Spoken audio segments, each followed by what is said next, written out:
கோபப்படுபவர்களை அல்லாஹ் ஒருபோதும் நேசிக்க மாட்டான். அறிஞர் சொன்னார், அல்லாஹ்வுடைய கோபத்தை அடையக்கூடிய காரியங்களில் மிக முக்கியமான காரியம் கோபம்.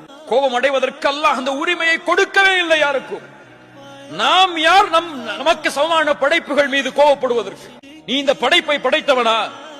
இந்த படைப்பிற்கு உரிமையாளனா? என்றால் கோபத்தை விழுங்கிக் கொள்வார்கள்.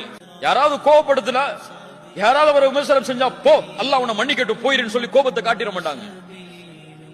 கோபத்தை விழுங்குவார்கள் என்றால் யாராவது கோபப்படுத்தினால் இவன் சிரிப்பான், அடக்கிக் கொள்வான் உள்ளேயே.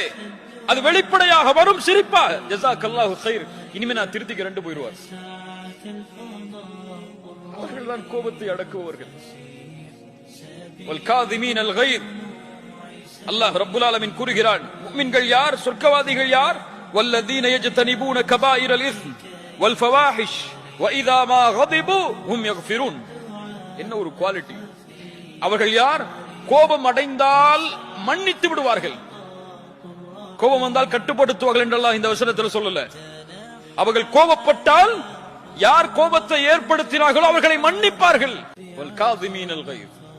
கோபப்படும் பொழுது என்ன சொல்லணும்? கோபப்படாதே, வலக்கல் ஜன்னா, உனக்கு சொர்க்கம் உண்டு.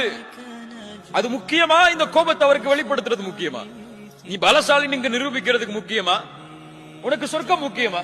முத்தகீன்கள் கோபத்தை விழுங்கிக் கொள்வார்கள். கடைசி தன்மை, மூன்றாவது தன்மை, மக்களுடைய பாவங்களை மன்னித்து விடுவார்கள். மன்னித்தல், நேசத்தோடு மன்னித்தல்.